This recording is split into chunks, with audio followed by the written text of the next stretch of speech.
김윤경의 생생경제. 안녕하세요. 김윤경입니다. 정부가 어제 발표한 서민 주거비 부담 완화 방안. 전세에 대한 대책은 빠졌다는 지적이 나옵니다. 월세 대출 등 월세 지원은 눈에 띄지만은요. 대출이라는 형태가 걱정스럽고요. 또 많은 서민을 고통에 밀어넣고 있는 전세난 해소책은 보이질 않습니다. 스마트폰을 잘 쓰는 엄지족들은 모바일 쇼핑에 푹 빠지고 있습니다. 지난 3분기에 온라인 쇼핑 거래액을 보면은요, 전체의 34%가 모바일 쇼핑입니다. 그리고 모바일 쇼핑 시장은 3년 만에 16배로 성장을 했습니다. 한 달 된 단말기 유통구조 개선법, 단통법이 휴대폰 시장을 오히려 고사에 빠지게 하고 있다는 비난의 목소리가 높습니다. 소비자들의 차별을 없애고 통신비도 낮추겠다는 취지였지만은 소비자도, 판매점도, 또 제조사도 모두 불만입니다. 사실 정부도 불안합니다. 이렇게 모두가 패자인 법이라면은 바꿔야 하지 않겠느냐 이런 얘기가 나오고 있고요.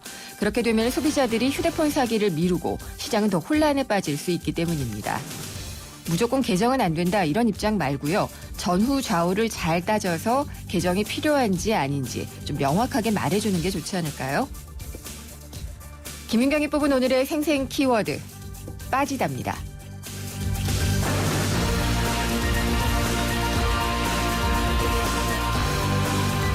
경제계 핫 이슈에 대해서 치열하게 토론하는 금요기회. 오늘의 주제는 어제 나왔죠. 전월세 대책입니다. 어제 정부가 전월세 대책을 내놨는데 어제 저희가 국토부로부터 직접 대책의 내용을 들어보기는 했지만 국토부에서도 사실상 전세 대책은 부족하다라는 것을 인정을 했습니다.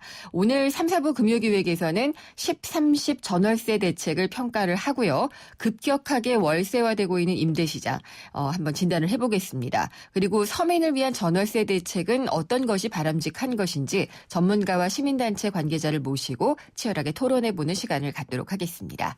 김윤경의 생생경제 1부 시작합니다.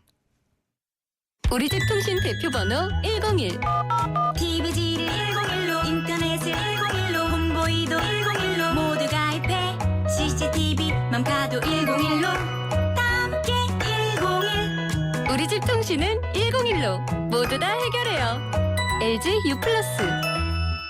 오빠 믿지? 오빠가 지켜줄게. 윤호 오빠 어떡해?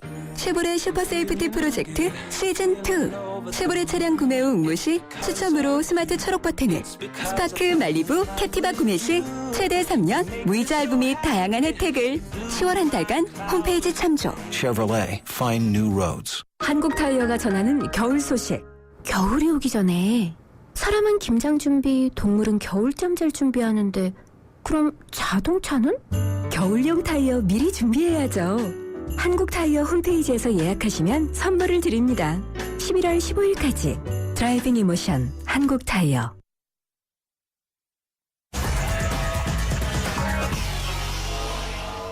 네, 오늘 증시 알아보겠습니다. 우리투자증권의 강현철 투자전략팀장입니다. 안녕하십니까? 네, 안녕하십니까? 10월의 마지막 날인데 오늘 증시는 어떻게 끝났나요?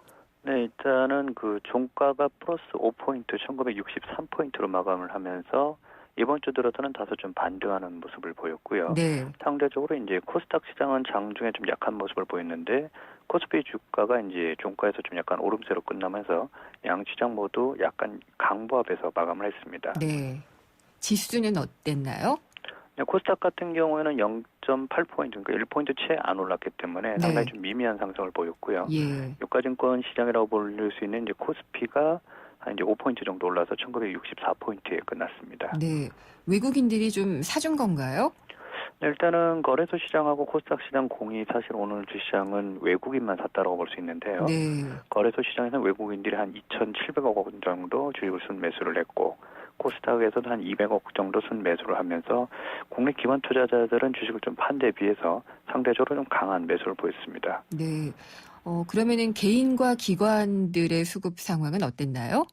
이제 개인 같은 경우는 이제 거래소에서 한 400억 원 정도 매도를 했기 때문에 네. 뭐 외국인 2,700억 원 산 거에 비하면은 뭐 미미한 흐름이고요. 네.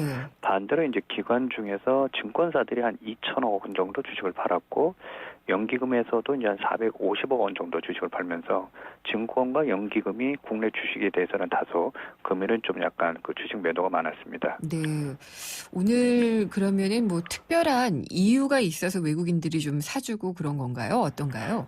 사실은 오늘은 이제 시장이 상당히 좀 특이한 모습을 보이는데요. 네. 전일도 좀 비슷한 모습이었는데 거의 전 업종이 하락을 했는데 네. 삼성그룹주만 사실은 거의 한 4%에서 5% 정도 올랐기 때문에 네. 사실은 외국인 매수가 한국 시장이나 특정 업종에 대한 부분보다는 최근에 이제 삼성그룹이 11월부터는 이제 신규 SD에서 상장을 앞두고 지배 구조가 좀 바뀔 수 있다는 부분, 또 이제 최근에 삼성그룹들이 일부 기업들을 중심으로 자사주 매입과 같은 주주 환원 정책을 얘기하는 부분에 대해서 좀 고무적으로 외국인이 대응하는 거여서 네. 오늘은 사실은 삼성그룹주만 오르고 여타 주가는 사실은 오히려 낙폭이 좀 컸던 하루로 볼 수 있겠습니다. 그렇군요. 삼성그룹주라면은 뭐 전자, 물산, SDI, 뭐 삼성전기 이런 그 종목들이죠. 네, 오늘 그러니까 사실은 그 거래소는 5포인트니까는 사실은 강보합이었는데 네. 삼성전자만 5% 올랐고요. 어, 삼성생명이 4%, 네. 삼성물산도 5%, 즉 약간 지배구조나 삼성 안에서의 이제 금융회사들의 주가가 큰 폭으로 쥐면서 네. 원래 이제 우리나라에서 삼성그룹주가 차지하는 비중이 크다 보니까 그렇죠. 여타 업종은 다 빠졌는데도 오히려 삼성그룹주만 오르면서 상당히 좀 괴리감을 보였던 하루였던 것 같습니다. 그러면은 이게 어떤 지속적인 모멘텀을 가져갈 수는 없는 거잖아요. 사실은 이제 올해 이런 패턴이 벌써 한 번 있었는데요. 네. 6월 달에 이건희 회장이 사실은 좀 약간 몸이 안 좋아졌다는 네. 소식이 전해지면서 삼성그룹주가 한 2, 3주 정도 급등했었던 모습이 있었고 뭐 그 다음으로 오히려 이제 또 그 가능성이 좀 낮아지면서 주가가 또 다시 크게 되밀렸었기 때문에 네. 최근에 오르는 것도 물론 이제 자사주 매입 같은 경우는 상당히 좀 좋은 흐름으로 볼 수 있겠지만은 전자가 아직은 실적이 바닥을 찍었는지에 대한 본질적인 그 우려감은 남아 있는 상태여서 네. 올해 이제 뭐 지배 구조나 뭐 약간 이제 주가 바닥에서 이제 좀 자사주 매입하는 이런 부분에 좀 반응하는 거여서 뭐 이 종목 자체를 나쁘게 볼 필요는 없지만 네. 시장 전체적인 흐름은 아직은 좀 불안한 모습이 이어지고 있는 것으로 보입니다. 그러면은 개인 투자자들은 다음 주는 어떻게 좀 대비를 하면 좋을까요? 일단 다음 달은 이제 새로운 11월 달에 들어가는데요. 네. 아직까지는 지금 3, 4분기 실적이 중후반을 넘어가고 있기 때문에 뭐 3Q 실적은 이미 알려진 대로 시장의 예상을 굉장히 좀 밑돌고 있고요. 요즘에는 실적이 조금만 안 나와도 주가가 급락하는 모습을 보이고 네. 있기 때문에 개인 투자자들은 한 11월 초중순, 즉 실적이 좀 마무리가 될 때까지는 좀 지켜보고 판단하는 게 좋아 보이고요. 네. 지금 최근에 이제 삼성전자나 현대차 같이 원체 이제 많이 빠졌다가 뭐 주주 환원 정책을 내놓는 이런 기업들에 대해서만 뭐 제한적으로 대응하는 전략이 좋아 보입니다. 알겠습니다. 오늘 말씀 잘 들었습니다. 감사합니다. 우리 투자증권의 강현철 투자전략팀장이었습니다.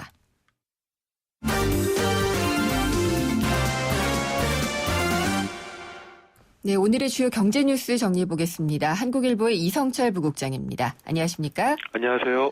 모뉴엘 사태는 어떻게 되고 있는 건가요? 지금 오늘 관세청이 예. 이 모뉴엘 대표를 구속을 했습니다. 결국 네. 2009년 1월부터 지난 7월까지 이 3,330여 차례에 걸쳐서 한 3조 2천억 원 정도를 허위 수출한 것으로 지금 드러났습니다. 네. 재산도 400억 원 이상 빼돌렸고요. 네. 방식은 이렇습니다. 그러니까 모뉴엘이 이제 지난 2007년에 이 홈시어터 PC죠. 네. 이 국내 재고가 쌓이니까 자금난이 생기게 됐고 해서 돈이 부족하니까 이제 대출을 받아야 되는데 실적이 거기에 못 미치니까 이제 그 외형을 부풀리게 된 겁니다. 일종의 분식이 되는 거죠. 그래서 수출 가격이 원래 대당 이제 8,000원에서 한 2만 원 정도라고 하는데요. 네. 이거를 무려 120달러인 미화 2,350달러, 우리 돈으로 한 250만 원 상당으로 허위 수출 판매를 한 겁니다. 장부를 조작한 거겠죠? 그렇죠. 아무래도 네. 부풀려서 이제 네. 비싸게 판 것처럼, 그래서 돈을 많이 벌고 있는 것처럼 했고, 그거를 토대로 해서 은행 대출을 받은 겁니다. 그래서 대출 만기가 또 돌아오게 되면은 이제 그 수출 채권을 매각하는 형식으로 이제 대출을 받았는데, 네. 단기 대출을 받은 건데, 만기가 오면은 다시 이제 그렇게 부풀리는 위장 수출입을 반복하는 형태로 계속했는데, 게다가 이제 뭐 홍콩에 공장이 있는 것처럼 해가지고 예. 창고하고 위장 조립 공장을 만들어서 실제 실물, 그러니까 PC가 오가지도 않았는데도 수출입이 있는 것처럼 또 이제 부풀렸다는 겁니다. 네. 근데 어떻게 이런 것들을 다 몰랐을까요? 그러게요. 그러니까 이런 식으로 해서 은행에서 대출 받아가지고 현재까지 갚지 않은 돈이 이 6,745억 원이라고 하는데요. 예. 1차적으로는 이렇게 그 장부를 부풀리고 수출 가격을 조작하고 한 이 회사의 문제겠지만, 말씀하신 대로 어떻게 은행이 네. 거액 대출을 해주면서 이런 거조차 확인을 하지 않는지, 그리고 이 요즘 같이 그 LED TV가 있고 네. 또 이런 시대에 홈시어터 PC 가지고 어떻게 1조 매출이 일어날 수 있는지 조금만 의심을 했다면 과연 이런 그러니까요. 대출이 나갈 수 있었겠느냐. 그래서 오늘 관세청도 네. 금융권이 조금만 신경을 쓰고 조금만 제대로 확인을 했다라면 피해를 얼마든지 줄일 수 있지 않았겠느냐. 네. 금융권에 대해서 이런 아쉬움을 토로하기도 했습니다. 그리고 은행 대출 받을 때 무역보험공사가 아마 보증을 서주지 않나요? 그렇죠? 네, 예, 그렇습니다. 그것도 사실 그냥 해준 셈이 됐잖아요. 그러니까요. 사실 서민들이 은행에서 대출 받으려면 뭐 온갖 서류, 신용대출 같은 거 받으려면요. 온갖 서류를 다 갖다 내도 안 되는데 이렇게 그 수출 장부 조작만으로 어떻게 이렇게 거액 대출을 할 수 있는지. 네. 사실 이제 모니엘이 물론 주목받는 회사였던 건 맞습니다. 로봇 청소기하고 홈시어터 PC 같은 걸로 이제 급성장을 했고 혁신업체로 주목을 받았었고, 특히 2007년이었나요? 네. 마이크로소프트 빌 게이츠가 네. 직접 이 모니엘이라는 회사를 거명하면서 혁신 기업이다.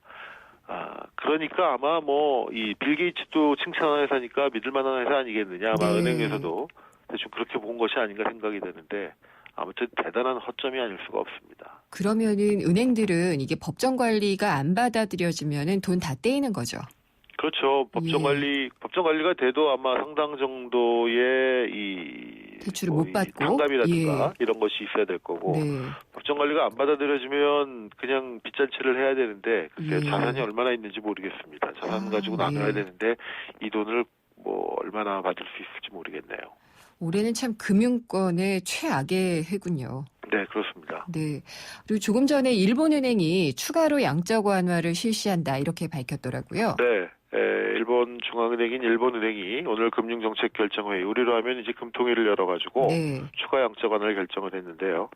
1년간, 거기도 미국처럼 금리가 지금 제로 수준까지 내려가 있기 때문에 금리를 더 낮출 수는 없고, 결국, 돈을 계속 더 푸는 정책인데, 지금 앞으로 1년 동안, 80조 엔 정도의 자금을 더 공급을 하겠다. 채권을 매입하는 형식으로. 그렇게 발표를 했습니다. 네. 이 아베노믹스, 앞서 아베 내각이 이 돈 푸는 정책, 양적 완화 정책의 이 가속 페달을 계속 밟는 분위기인데, 미국은 어제 FOMC 회의에서도 나왔습니다만 일단 양적 완화는 예정대로 종료를 하고, 네. 초저금리는 상당 기간 계속하겠다라고 얘기를 했지만, 최근 미국 경제 지표가 좋게 나오고 있기 때문에 금리 인상 시기가 당겨질 것이라는 기본적인 전망은 그대로 남아 있는 상태입니다. 근데 그와는 반대로 일본은 어쨌든 돈을 더 푸는 정책으로 가고, 이렇게 되면은 미 달러화의 강세는 더 강해질 것이고요. 네. 엔화 약세, 엔저 기조는 아마 더 강해질 것이고, 그거 역시 더 강해질 것이고, 우리 환율도 아마 이거에 영향을 받아서 원의 환율은 아마 지금보다 더 떨어지게 되지 않을까 생각이 됩니다. 그게 좀 단기적인 그 효과를 거둘 수 있는 걸 너무 오랫동안 하고 있다는 생각은 들기는 해요. 글쎄요, 근데 일본 같은 경우는 모르겠습니다. 일단은 아베 정부가 돈 푸는 정책으로 아베노믹스를 조금 재미는 봤거든요. 네. 그래서 계속 이 방향으로 가고 있는데, 언젠가는 수습이 돼야 될 돈이긴 한데, 일단은 더 풀어야 될 단계다라고 판단을 하고 있는 것 같습니다. 네, 알겠습니다. 아이폰 6의 출고가가 결정이 됐죠. 네, 아이폰 6가 오늘부터 이제 출시가 됐는데요, 국내에서는.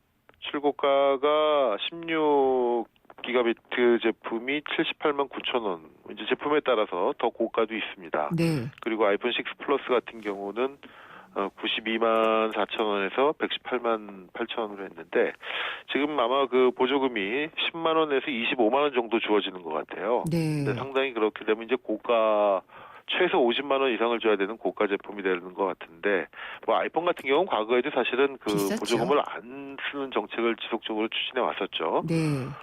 근데 이번에 아이폰 6 같은 경우는 사실 아이폰이 세계에서 가장 길을 못 펴는 나라가 우리나라입니다. 네. 점유율이 굉장히 낮죠. 삼성전자가 있기 때문이기도 하지만 점유율이 아무튼 한 자릿수에 머물러서 굉장히 우리나라는 아이폰이 이 뿌리를 못 내리는 그런 나라 중에 하나인데 아이폰 6 같은 경우는 역대 나왔던 아이폰 모델보다는 확실히 좀 인기가 있는 것 같고요. 네. 아마 뭐 이 개통 행사에 앞서서 뭐 진짜 예약 가입자들이 예. 오늘 이틀 전부터 대기를 하는 그런 진풍경도 벌어지고 있다고 하는데 얼마나 돌풍을 일으킬지는 한번 두고 봐야 될 것 같습니다. 네. 근데 이제 기존의 태블릿의 어떤 그 차별화 이런 것들이 많이 없어질 것 같은 게 화면이 많이 커지고 있잖아요. 네, 그 아이폰 예. 같은 경우는 항상 작은 화면을 고집을 했고 네. 그것이 아이폰의 장점이기도 하지만 또 단점으로 지목되기도 했는데 어쨌든 전 세계적으로 큰 화면으로 가는 게 기본적인 추세이기 때문에 네. 아이폰 6 같은 경우는 지금까지 나왔던 거와는 다른 이 대화면을 채택을 했고 이것이 어떻게 보면 소비자들한테 상당히 어필하는 요소가 되지 않았나. 네.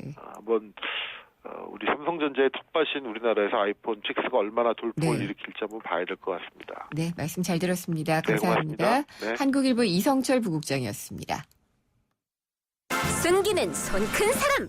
토핑을 2배로 주니까 베이컨, 스테이크, 소세지, 오징어, 새우가 듬뿍 빵 끝엔 크랜베리 크림치즈와 애플 시나몬이 꽉. 토핑이 2배. 토핑 킹.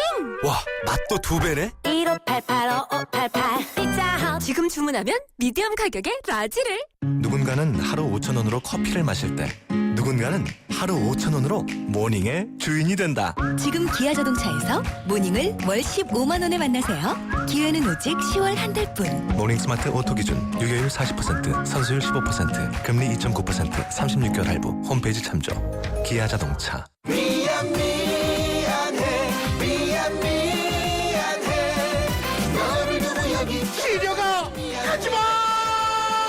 한 번 떠난 시력은 돌아오지 않습니다. 스마트 시대 눈의 피로 시력 강퇴엔 토비콤 S. 생생경제 1부 함께 하셨습니다. 잠시 후 2부에서는요. 책과 영화로 경제를 들여다보겠는데요. 경제신간과 경제영화관이 준비가 되어 있습니다. 경제신간에서는 성공한 사람들이 나타나는 심리적인 증상이 있습니다. 사기꾼 증후군이라는 건데요. 그 책을 소개를 해드리겠고요. 경제영화관에서는 황우석 세태를 재구성한 영화죠. 제보자. 이 제보자를 통해서 공리주의, 즉 국익과 진실 사이에서 무엇이 우선이 되는지 고민해보는 시간을 갖도록 하겠습니다. 2부에서 뵙겠습니다. 창조는 멀리 있는 어려운 것이 아닙니다. 많은 과학자들은 작은 호기심과 사고의 전환으로부터 창의적인 혁신과 개발을 이루어냅니다. 국제과학 비즈니스 벨트에서는 우리의 호기심과 상상력이 과학과 만나 미래를 밝히는 지식이 되고 혁신적인 기술로 성장하고 있습니다. 대한민국 국가경쟁력 강화의 중심에 기초과학 연구가 있습니다. 기초과학의 밑거름이 창조경제의 큰 걸음이 됩니다. 이 캠페인은 미래창조과학부와 기초과학연구원이 함께합니다. 한 발 빠른 경제 뉴스, 한 뼘 깊은 경제 이슈, 한 번 물면 놓치지 않는 끝까지 가는 인터뷰. 지표 MC 김윤경의 생생경제.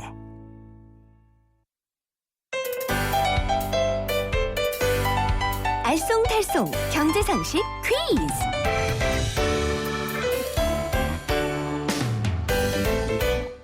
안녕하세요. 경향신문 조미덕 기자입니다.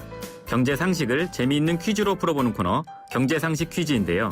정답을 아시는 분은 짧은 문자 50원, 긴 문자 100원이 부과되는 휴대전화 문자메시지 우물정 0945번, 우물정 0945번으로 보내주세요.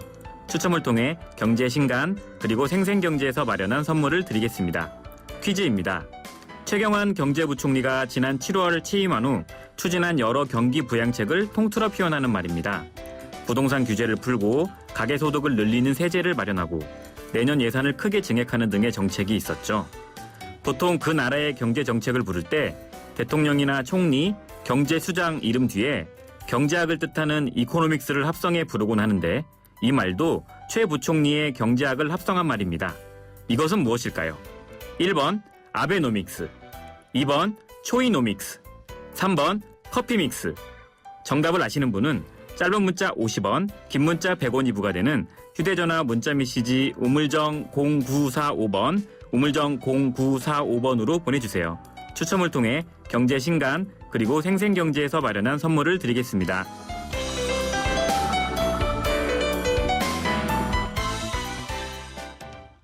예, 세상의 베이스가 되다 포스코 협찬으로 김윤경의 생생경제 2부 시작하겠습니다. 퀴즈 잘 들으셨나요? 문제 못 들으신 분 위해서 간략하게 문제를 드리면은요. 최경환 경제부총리가 지난 7월 취임한 이후에 펼친 여러 경기 부양책들을 통틀어 표현하는 말을 무엇이라고 하느냐가 문제였습니다. 보기 드리겠습니다. 1번 아베노믹스, 2번 초이노믹스, 3번 커피믹스입니다. 세 가지 보기 다 뒤에 믹스가 들어가긴 믹스가 들어가는데요. 믹스 중에서도 두 개는 노믹스고요. 하나는 그냥 믹스입니다. 그 중에서 선택을 해주시면 될 것 같습니다. 최경환 부총리라는 점도 생각을 해주시면 되겠고요. 1번 아베노믹스, 2번 초이노믹스, 3번 커피믹스입니다. 정답 아시는 분은 샵의 0945, 샵의 0945, 짧은 문자는 50원이고요. 긴 문자는 100원이 부과되는 샵의 0945 문자 메시지로 답을 보내주시면 됩니다. 정답 보내주신 분들 중에는 저희 선택을 해서요. 경제신간에서 소개를 해드릴 책 사기꾼 증후군 보내드리도록 하겠습니다. 광고 듣고 돌아오겠습니다. 28글자로 백성의 눈을 뜨게 하겠다. 세종대왕의 혁신적인 생각. 동서양을 융합해 새로운 문화를 만들겠다. 알렉산더 대왕의 창조적인 생각. 위대한 생각은 녹슬지 않습니다. 위대함을 향해 갑니다. 포스코. 왜 안 된다는 거죠? 널세는 묻지도 않고 바꿔준다던데. 운전자 과실에도 묻지도 않고 바꿔준다. 넥센 윈터 타이어 명품 보증제. 품질도 보증도 역시 넥센 타이어. 12월 구매 고객의 하남 일부 품목 제외. 보증기간 2015년 8월 말까지.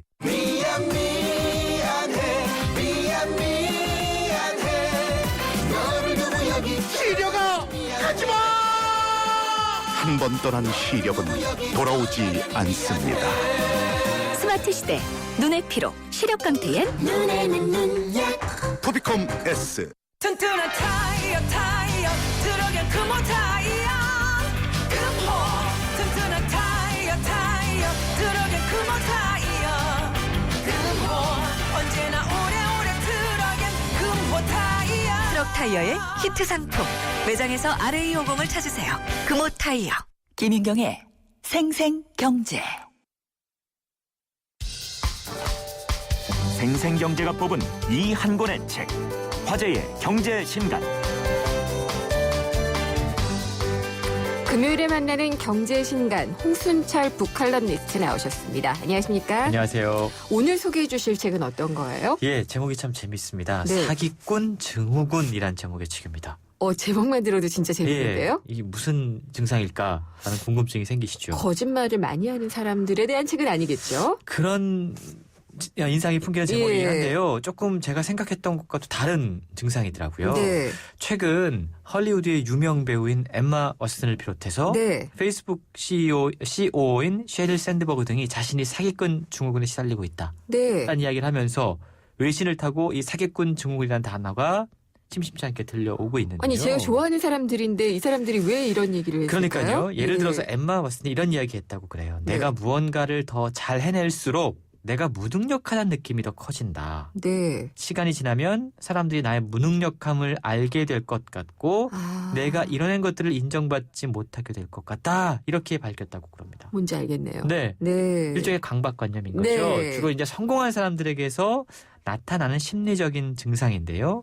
사기꾼 증후군을 다른 말로 가면현상, 네. 가면증후군 이렇게 부른다고 그럽니다. 그러니까 성공한 사람들이 새로운 도전이라든가 어떤 큰 프로젝트 앞에 딱 직면할 때 네.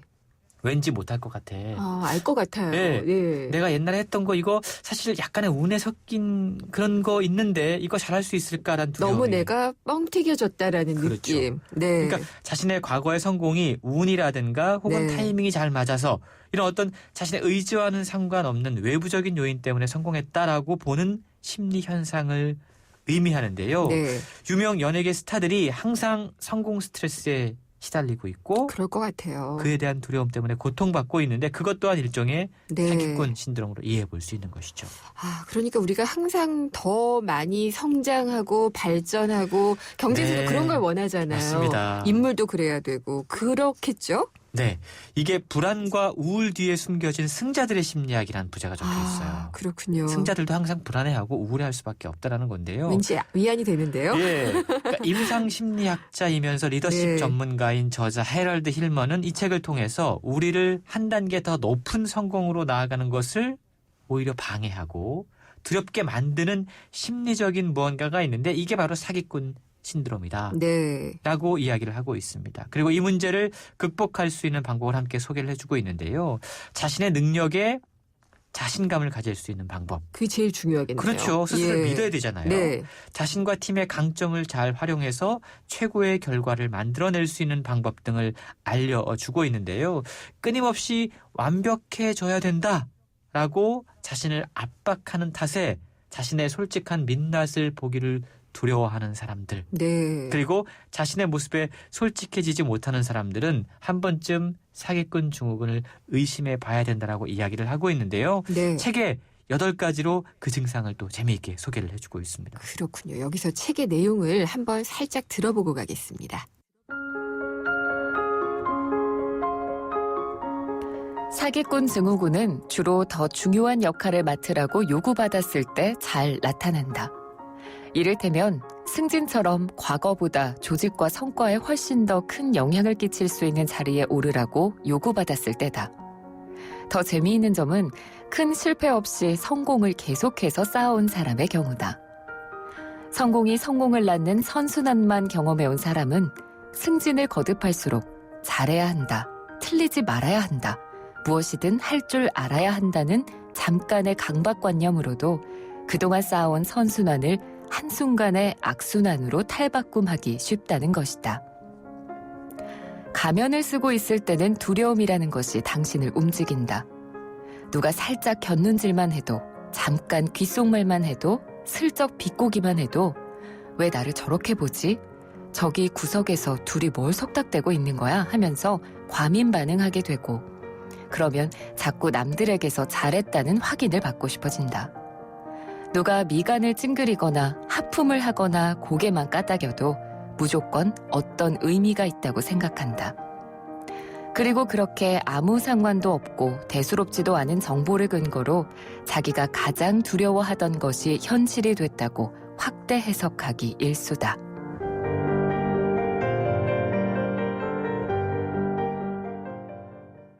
예, 이 사기꾼 증후군. 사실 이게 어떻게 보면은 정말 굉장히 걱정해야 될 증후군일 수도 그렇죠. 있을 것 같아요. 맞습니다. 네. 주로 이제 성공한 사람들이라든가 리더분들이 이런 증상에 시달리게 되는데요. 그렇게 되면 그 밑에서 일하는 분들이 어떤 흔들리죠. 네. 네. 생각을 갖게 될까 한번 생각해보자라는 거죠. 전형적인 증상이 8가지가 있는데요. 네. 첫 번째가 철벽 방어입니다. 아니다라고 생각하면 그렇죠. 부정하는 단계인가요? 맞습니다. 누군가 비판을 하면 네. 과민하게 반응하고 자신이 갖고 있는 정보를 묘하게 권력을 위해 활용을 하고 네. 또 무언가 물어보면 이걸 자신의 권위에 대한 위협으로 인정하고 많아요. 이런 분들. 실수를 인정하지 않는 분들. 예. 철벽 방어 스타일입니다. 철벽 방어. 장벽 구축 스타일도 있는데요. 네. 틀에 박혀 있습니다. 항상 사무적이고요. 네. 벽창호 같은 느낌이 납니다. 태도나 방식을 바꾸지 않아서 로봇 같은 인상을 주는 분들. 변화를 부정하는 분들. 그렇죠. 네. 사기꾼 증후군에 시달리는 분들입니다. 네. 유아 독존 스타일도 있는데요. 네. 잘 되면 내 탓이고 잘못되면 남의 탓으로 돌리는 분들. 네. 인정과 양보가 없고 논란이 되는 문제는 그냥 덮어두고 예. 체면을 유지하려고 하는 분들이 또한 사기꾼 증후군으로 짐작해 볼 수 있고요. 네. 그 밖에도 지나치게 계산적이다. 예. 고집불통이다. 네. 목석 같다. 뭐 아니면 도 혹은 도 아니면 모의 스타일을 갖고 있는 분들 네. 아마 주변에 이런 분들이 좀 떠오르는 분들이 있으실 거예요. 많이 떠오르네요. 네. 그러니까 이런 분들이 사실은 사기꾼 증후군에 시달리고 있는 분들이고요. 네. 이분들을 좀 뭔가 여기서부터 벗어날 수 있도록 우리가 함께 좀 도와줘야 되는 것이죠. 이 책을 드려야 될 것 같네요. 맞습니다. 왠지 떠오르시는 분들 수대로 한번 책을 장만해야 될 것 같은데, 근데 이게 자신의 능력이라는 것을 너무 과장되게 생각하는 것도 사실은 병이잖아요. 그렇죠. 근데 이렇게 너무 이렇게 뭐라 그럴까 위축이 돼서 다음 성공을 못할 것 같은 강박에 시달리는 것도 문제가 될 수 있는데 극복하는 방법은 어떤 게 소개가 돼 있나요? 예, 책에 크게 두 가지가 소개가 되고 있는데요. 일단 사기꾼 증후군은 누군가를 향한 사회적인 기대가 크기 때문에 그렇죠. 생겨나는 거거든요. 예. 예를 들어 유망주다. 너 유망주야. 너 우리 회사를 살리려. 그런 이야기 들을 때. 부담스러워. 예. 평가하는 사람들 앞에 딱 서게 될 때 또 새로운 위치에서 자신의 가치를 증명시켜야 될 때 내면의 두려움이 가면을 쓰도록 만든다는 네. 거죠. 어떻게 하면 이 사기꾼 증후군에 대처할 수 있을까? 두 가지 방법이 있는데요. 저자는 네. 첫 번째로 사기꾼 증후군의 근본 원인이 프레임에 있다는 사실을 먼저 깨달아야 된다고 얘기합니다. 프레임이요? 예. 예. 세상을 바라보는 관점이라는 거죠. 오. 사람들이 어떤 관점으로 세상을 바라보고 있느냐. 네. 사실 사기꾼 증후군에 시달리는 사람들 대부분이 성공지향적인 관점에 시달리고 있다고 그럽니다. 이걸 바꿔야 되는데요. 네. 프레임이라고 하는 건 감정이 생각을 통제하고 생각이 행동을 만들고 이것이 결국 프레임을 만들게 되는데 대부분의 사람들이 성공을 위한 경험들을 쌓다 보니까 네. 성공지향적인 프레임을 갖고 있다는 거예요. 실패에 대한 두려움도 여기에 같이 딸려가고요. 그렇죠. 이걸 관계지향적인 프레임으로 바꿔야 된다라고 이야기를 하고 있는 겁니다. 그러면 감정과 생각과 행동이 달라질 수 있고 스스로에 대해서 자신감을 갖게 된다. 이런 조언을 해주고 있습니다. 아주 중요한 말인 것 같다는 생각이 드네요. 그리고 프레임을 바꿔야지 되는 그런 방법 외에는 또 다른 방법은 어떤 게 있나요? 예, 진정성을 회복해야 됩니다. 네. 참 너무 뻔한 이야기예요. 근데 요즘처럼 페이크와 거짓이 네. 만연한 시대. 사실 진정성을 찾기란 참으로 어려운 과제입니다. 그렇죠. SNS라든가 인터넷에서 자신을 과장되게 들어 보이는 것에 익숙해진 세대들에게 더욱더 어려운 이야기인데요. 최근 그 과정을 유명 가수의 언플러그드 공연을 연상시키면 된다라고 이야기합니다. 느낌은 오네요. 그렇죠? 네. 현란한 조명도 없고요. 예. 신디사이저도 없고 고성능 스피커도 없습니다.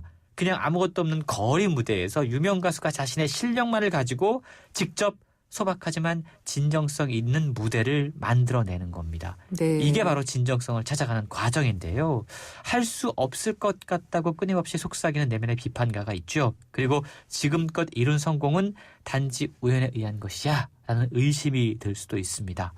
외부 환경뿐만 아니라 우리 안에서 생겨나는 이러한 사기꾼 증후군 네. 우리들 호시탐탐 노리고 있는데요. 저자는 스스로에게 솔직해지는 것, 당당해지는 것 이것이 결국 자기답게 사는 길이고 네. 그것만이 전 세계 사람들 무려 75%가 겪게 된다는 이러한 사기꾼 증후군을 극복하는 길이다. 라고 네. 제가 통해 이야기하고 있습니다. 맞아요. 자기 자신을 믿으려면은 솔직해야지 되고. 그렇죠. 중요한 말씀인데 전 세계 75%라는 게 이게 뭐 리더나 유명인이나 맞습니다. 이런 사람한테만 오는 게 아니라는. 모두가 다 그 네. 증상에 시달릴 수 있다는 거죠.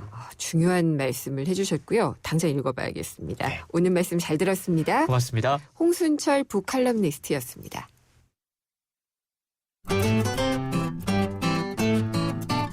생생경제를 다양하게 만나는 방법.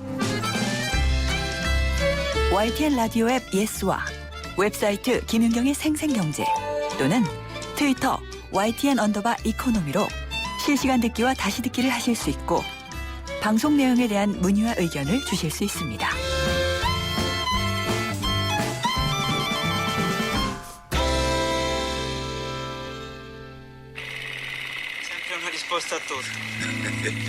Se voglio fare contento, Totò.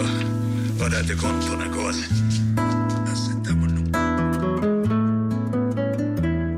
경제 속에서 영화 속에서 경제 이야기를 뽑아보는 경제영화관 시간입니다. 경향신문의 박병유 기자 스튜디오에 나오셨습니다. 안녕하십니까? 네, 안녕하세요. 네, 이제 경제 속에서 영화를 뽑는다. 그래도 되지 않나요? 그렇죠. 네. 오늘 어떤 영화인가요? 네, 오늘은 저 먼저 질문을 하나 던져보고 싶은데요. 곤란합니다. 네. 우리 언론인일 경우에 되게 많이 하는 고민인데 진실이 먼저일까? 아니면은 국익이 먼저일까? 그런 질문하시면 안 돼요. 대답하기가 너무 곤란해요. 까다롭죠. 네. 근데 사실 이런 그 고민이 이 언론인들만 하는 게는 아니죠. 그렇죠. 그러니까 어떤 게 진실이냐, 혹은 이 국익을 우리 또 조직의 이익으로 볼 수도 있을 것이고요. 또 뭐 언론의 입장에서도 이제 이런 그 내부 고발 같은 경우는 또 제보가 필요하기 때문에 사실 그 전체적으로는 좀 국민들의 그 컨센서스 이게 좀 필요한 일이기도 한 것 같습니다. 이런 질문을 던지는 영화인데요. 임순례 감독의 영화 제보자입니다. 네. 이게 황우석 사태를 기반으로 해서 거의 비슷하게 전개가 되죠. 네, 맞습니다. 줄거리 좀 소개해 주세요. 네. 우리 그 2005년도 아마 기억하시는 분은 많을 텐데 당시에 우리 대한민국 진짜 그 황우석 열풍이다 할 정도로 엄청났었죠.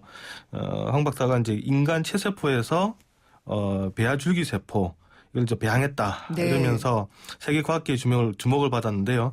이 이제 배아줄기 세포라는 게 이제 모든 장기로 변할 수 있는 그런 세포인데, 뭐 쉽게 설명드리면 우리 뭐 혀에 있는 어떤 그 세포에서 나의 뭐 나중에 심장을 만들 수도 있고 팔다리를 만들 수 있는. 그러니까 이식하면은 다리도 생길 수 있고 이렇다는 얘기였잖아요. 내 몸에서 떼기 때문에 전혀 또 부작용도 생기지 않는 사실 엄청난 그런 이제 발견이었다, 발명이었다 이렇게 할 수가 있는데요. 하지만 그 뒤에 이제 그때 그 이제 방송들, 특히 MBC PD수첩을 비롯해서 이제 이런 방송들이 이 배아줄기 세포 존재하지 않는다. 또 사이언스에 발표된 논문이 조작됐다. 이러면서 결국 이제 큰 파문이 일었는데, 영화 내용은 뭐 사실 그 줄거리 그대로 뭐 따라갑니다. 뭐 신민호 팀장, 그다음에 뭐 이장환 박사, 윤민철 PD 이런 이제 가상의 인물을 내세웁니다만 전체적인 줄거리는 비슷하고요. 이제 영화 속에서는 이제 이장환 박사 팀으로 나오는데 이제 이 이장환 박사의 연구팀에 있는 그 팀장이 나와서 이제 배아줄기 세포는 없다 이런 제보를 PD 추적에 있는 윤민철 PD에게 양침선을 하면서 이야기가 진행이 됩니다. 네, 한번 봐야지 되긴 할 텐데 여기서 영화 잠깐 좀 들어보고 가겠습니다. 난치병 환자들에게 희망이 될 수 있도록 하기 위해서.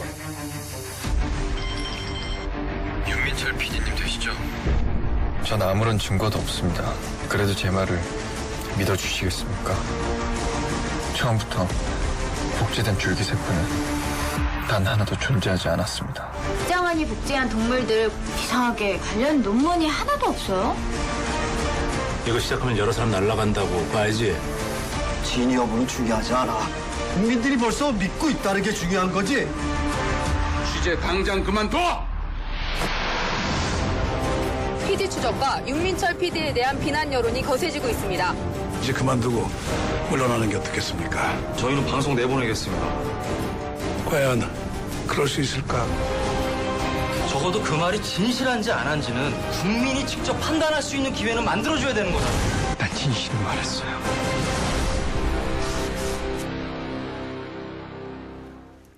진짜 이거 진실이 중요해요? 국익이 중요해요? 대답 안 하시네. 저는 진실로. 진실로? 그렇군요. 근데 이게 진실 국익 이야기에서 경제 이야기도 찾아볼 수가 있나요? 네. 이 국익이라는 것을 한번 경제학으로 한번 풀이를 해볼 수가 있을 것 같은데요. 이 박사가 만든 배아줄기 세포 연구. 이게 왜 사람들은 국익이라 생각을 할까? 먼저 이제 사람들은 이 배아줄기 세포 기술을 만약 우리 한국이 확보만 할 수 있으면 우리 한국을 먹여 살릴 수 있는 차세대 성장 동력이 된다. 이렇게 믿고 있습니다. 많은 국민들에게 일자리를 주고 그래서 이제 결국 소득이 올라가고 국민들을 행복하게 만들 수 있다. 이게 사실 국가의 이익은 그 국민 다수의 이익이다. 이렇게 사실 그 풀이를 할 수가 있는데요. 이게 그 제레미 벤담의 그 공리주의가 의미합니다. 최대 다수의 최대 행복이죠. 그렇죠. 네. 그 과거에 보면 그 경제학에서 보면 그 중상주의라고 있는데요. 이 중상주의자들은 국가에 부라는 것은 이제 국가가 보유하고 있는 금이나 은의 양이다. 이렇게 생각을 했는데 하지만 이 공리주의자들은 국가에 부라는 것은 그 사회 각각 구성원들의 행복의 합이다. 이렇게 봤습니다. 즉 그 개개인의 행복을 합친 사회 전체의 총효용 따져봤더니 얼마나 큰가. 여기에 따라서 국가의 부가 결정이 된다. 이래 봤기 때문에 결국 이제 국익이라는 게 우리 많은 그 국민들에게 행복을 줄 수 있으면 국익이다. 네. 이렇게 볼 수가 있는 거죠.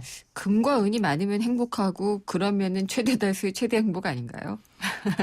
아닌가 보네요. 아니요, 그렇죠. 네. 그러니까 금과 은은 일단 물질적인 부분이 네. 되고 아무래도 행복은 조금 더 다른 부분이 그렇죠. 있죠. 네. 네. 그러면은 이 경제학이 철학을 바탕으로 만들어진 것이니까 철학과 경제학과의 관계도 한번 좀 볼 수 있을 것 같아요. 근데 지금 그 말하는 경제학이 바로 이런 이제 공리주의에서 시작이 됐는데요. 네. 즉 이제 금은이 많은 나라가 행복하다 이게 아니라 이제 각 국민들이 얼마나 이제 만족감을 갖느냐. 네. 그걸 이제 경제학에서 효용이라고 합니다. 네. 이제 효용이 곧 효율이 되고 또 우리가 또 자본주의다 보니까 이게 다시 이제 돈으로 귀결이 되는 그런 측면은 있습니다만 경제학이 연구하는 분야는 그 이제 국가의 이제 부를 어떻게 하면 최대화할 건가. 네. 이것을 연구하는 게 경제학이고요. 이 부라는 게 이제 많은 국민들의 행복감을 높여주는 것. 이게 지금 우리가 말하는 후생 경제학입니다. 네. 일단 지금 이 영화에서도 그렇고 우리 실제로도 그렇고 줄기세포 연구가 중단이 되면은 국가의 부는 일단 줄어드는 거잖아요. 네, 일단 그렇게 먼저 생각을 하고 있죠. 네. 아무리 우리가 진실을 밝히더라도 이런 국민 전체 행복이 줄어든다. 이렇다면 이제 경제학이 봤었을 때도 현재 경제학에서 봤었을 때도 진실을 밝히는 것은 의미가 없다. 네. 이렇게 이제 볼 수가 있는데, 근데 이제 여기서 변수가 있습니다. 이 이정환 박사의 연구는 거짓말이거든요. 네. 이렇게 잘못된 거짓을 가지고 연구를 했었을 때 과연 우리가 기대했던 원천 기술을 확보할 수 있을까? 또 난치병 환자들 희망 그대로 가져도 될까? 이제 이런 문제가 생기는데 만약 이 거짓 연구를 해서 국가와 국민을 속이고 결국 나중에 국민들을 더 크게 실망시키는 그런 연구라면 차라리 이제 중간에 진실을 까발리는 게 좀 네. 더 사회적 부를 결국은 확대시키는 방법이 아니냐 이렇게 볼 수가 있는 거죠. 만약에 이제 이 박사의 말만 믿고 정부가 네. 불필요하게 투자를 계속하면 다른 분야 투자가 안 돼서 발전이 안 될 수가 있죠. 또 난치병 환자들이 다른 치료를 받을 기회를 놓칠 수도 있습니다. 그렇겠네요. 네, 결과적으로 예. 보면 오히려 더 손해다 이렇게 볼 수가 있는 거죠.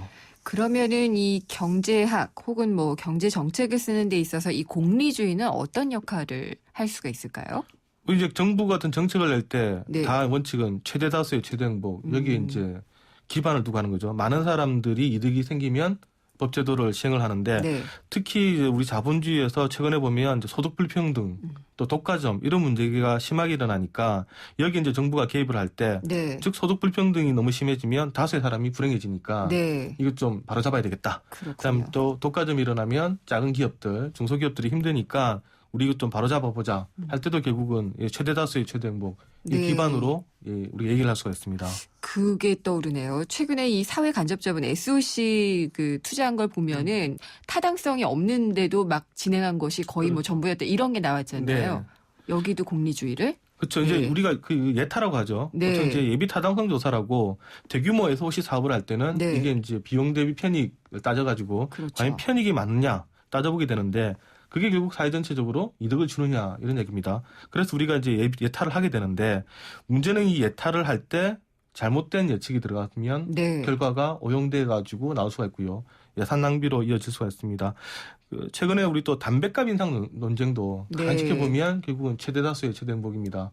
이걸 세금을 올렸을 때 과연 국민 건강이 좋아질 거냐 네. 아니냐 그걸로 이제 따지게 되는데 요거 싸우기 위해서 이제 각종 이론이라든가 또 데이터들을 동원해서 싸우게 되는 거죠. 알겠습니다. 제보자와 공리주의 그리고 이것이 우리의 SOC 사업이나 담배값 인상에도 어떠한 그 판단 결정의 그 근거가 된다는 얘기 들어봤습니다. 오늘 말씀 감사합니다. 네, 감사합니다. 경향신문의 박병률 기자였습니다. 안녕하세요. 초보 운전자 수지입니다. 도로는 무섭고 차는 왜 이리 많은지 엄마야. 그래서 저는 살아있는 친구를 만났어요. 반응형 블랙박스 유라이브. 와, 정말 살아있네. 유라이브. 살아있는 블랙박스 유라이브. 안녕하세요. 금난세입니다. 자녀 성장에 있어 환경보다 중요한 게 있을까요? 서울대를 품은 신도시에서 아이들의 꿈을 키워주세요. 유학가자 10월 시흥대곳 한라 비발디 캠퍼스. 서울대 시흥 캠퍼스 조성 예정. 문의 1688-2600 한라. 세종시 최대 공급 명품 브랜드 타운 중흥 S클래스. 세종시 행정타운과 강남 생활을 누리는 3생활권에 명품 아파트 중흥 S클래스가 옵니다. 세종시 대표 아파트 중흥 S클래스 에코시티 6월 27일 오픈. 문의 1577-2264. 더도 사람들이 타고 또 타도 페브리즈 차량용이 있으니 냄새 걱정이 없어요. 상쾌한 드라이브 페브리즈 차량용과 함께 페브리즈 차량용. 코웨이에선 정수기 필터 교체하듯이 오염된 매트리스 상단을 새 걸로 교체할 수 있대요. 우와! 게다가 미세먼지부터 진먼지 진드기까지 7단계로 케어해준대요. 우와! 위생까지 책임져야 진짜 침대다. 코웨이 매트리스 케어 렌탈 1588-5200. 금요일은 오늘은 퀴즈가 나가는 날이죠. 못 들으신 분들 위해서 다시 한번 전달해드리겠습니다. 오늘의 문제는 최경환 경제부총리가 추진하고 있는 여러 경기부양책을 통틀어 말하는 말입니다. 보기는 1번 아베노믹스, 2번 초이노믹스, 3번 커피믹스입니다. 정답은 오늘 방송이 끝나는 오후 5시까지요. 샵에 0945번으로 보내주시기 바랍니다. 보내주신 분들 중에 선정을 해서요. 오늘 경제신간에서 소개를 해드린 사기꾼 증후군 보내드리도록 하겠습니다. 4시 뉴스 듣고요. 생생경제 3부에서 뵙겠습니다.